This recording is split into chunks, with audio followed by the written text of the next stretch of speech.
Hello and welcome to week 2 of our Husqvarna Automower challenge. This week has seen us with a few installation problems. I have to add, it's not problems with the machine. The machine is doing its job. So far we're using it correctly. But we made a few particular decisions for our garden upon installation last week, and it has affected its use over the last week. So I'm going to take you through those now. So from the docking station you have 800 metres signal strength on the boundary wire. The signal strength runs around every garden perimeter, every tree, every island. Effectively what you're doing is creating islands where the Husqvarna Automower won't run over into, which include your borders or a veg patch or whatever you want protecting.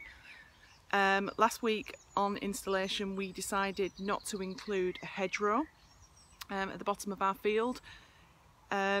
We thought it was dense enough that, and hoping really that it was dense enough that the machine would use it just as an obstacle, hit the hedgerow, turn around and come back again.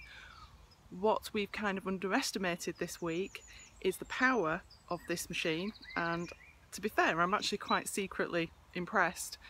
It's punched 3 holes in our hedgerow. We've had to dig it out quite a few times because it keeps getting stuck, but yeah, it just mows through it. So it's something that we're going to have to look at and modify over the next week.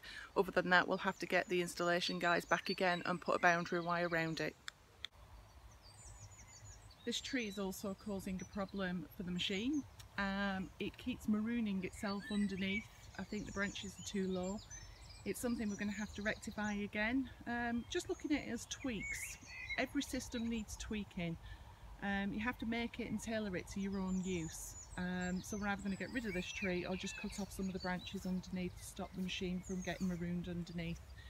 There's no boundary wire around this tree. We thought it was going to be okay, but it is causing a bit of a problem, so we'll get it sorted.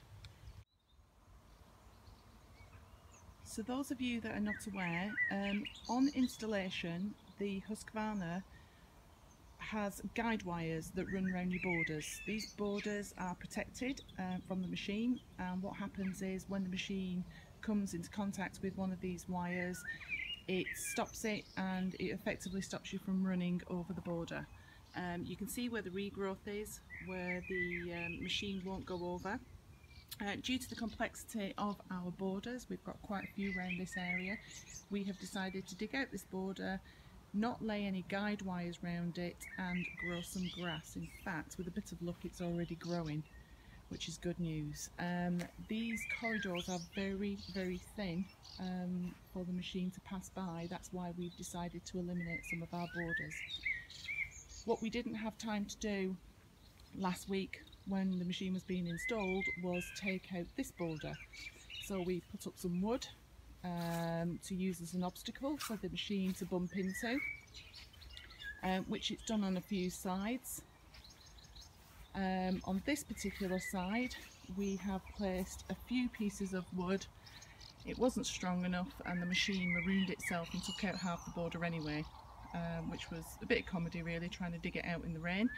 So now we've just put some plastic tubs there to reinforce the wood. Over the next week, hopefully my husband will be digging this out and making it more simple.